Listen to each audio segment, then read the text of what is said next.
Hi friends, and welcome back to Spoonful. I'm Lauren, and today I'm in the garden. I have a couple things I need to check up on and do because we had some very hot weather right after we had a couple rainy days, so we have some growth, and I would love to share with you some of the growth we have.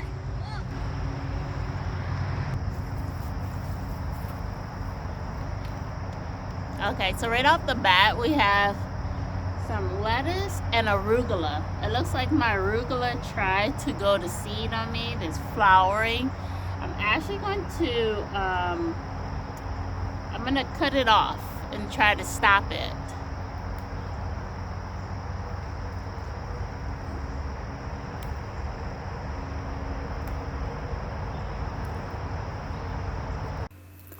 We are in a season of life right now where grocery shopping is not only difficult, but it's getting depressing. I ran into the grocery store right before heading to the garden, and the 2 days before going into the garden, I was with a friend. My friend has 4 children. One of them is a baby, only a few months old, but she was just explaining how difficult it is to determine what her children will be able to eat, what her husband is willing to eat when everything is so expensive. I had the luxury of sending my husband into the grocery store and saying, hey, why don't you go pick up this? He comes home with his mouth gaped open like, what in the world? I'm like, yeah, so now you see what I'm working with. It is so bad out there. It costs so much money. And us moms, I'm trying to figure it out. So this walk around this garden means a lot more to me than just planting things and getting things in the ground. It is the time to get food in bellies. I just harvested some pea pods off the plants and planted one of my favorite, which is nasturtium. I use it as a pepper substitute and make my own seasoned salt. Now I'm getting into the watermelon patch. A couple weeks ago we put seeds in the holes, so I'm just trying to widen the holes.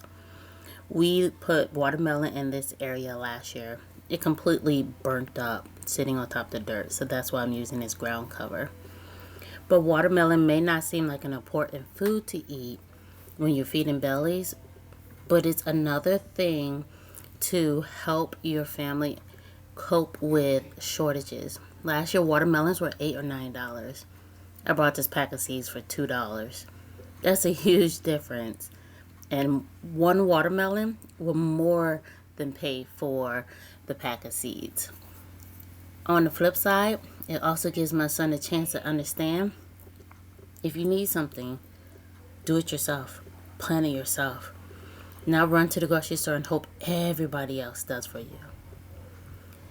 I'm getting in the ground some wonderful herbs. A couple of them I grew for myself, a couple I got from the store.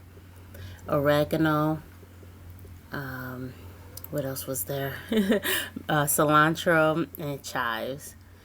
We use these not only to season our food, but hopefully to keep some of the critters from coming into the garden. And we make an amazing seasoned salt, and I've learned to get it to last the whole entire year, which is oregano, basil, and lemon salt. Such a wonderful seasoned salt my family loves, and they want more and more every year. Another thing that's going to reduce the cost when you get into the grocery store. So let's not be afraid. I keep telling myself that. Let's not be depressed. But boy, oh boy, those prices.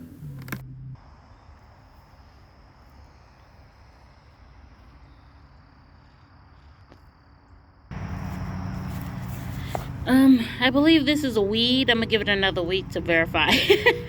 But look at that, guys. Basil and a ton of it. I'm so happy to see basil growing right now in the garden. Oh, it already smells good. Oh, I hope I didn't kill that guy. I'm sorry. So very happy to see the basil. And look, 2 pots of white potatoes are growing. I need to get some new dirt and get them covered up. I believe I could do that probably tomorrow or the day after. Get some new dirt in there. I'm so happy to see that, guys. You just don't know. Let's swing over here to the right. Alright, look at the radish. I think everybody needed some plant food the other week. Goodness, look at them. So, and then the bok choy behind it. I'm pretty sure I need to thin out the bok choy in these radishes. I have 1, 2, 3 red cabbages. They haven't done much. They're nice and pretty, but they haven't grown. But yet, look at all the green cabbage.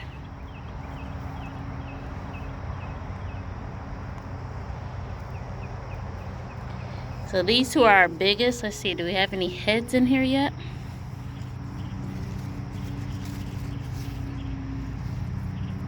No. No. No heads. No heads yet. Something's been eating. But no heads yet. I grew that from seed. I'm pretty happy to see that. And this is kale. Look how big it's growing. I love kale. Grow, baby, grow. And then those 1, 2, 3, maybe 4 are heads of broccoli. And of course, they aren't doing anything either. Looking beautiful, but not much has grown. Oh, we have a couple strawberries.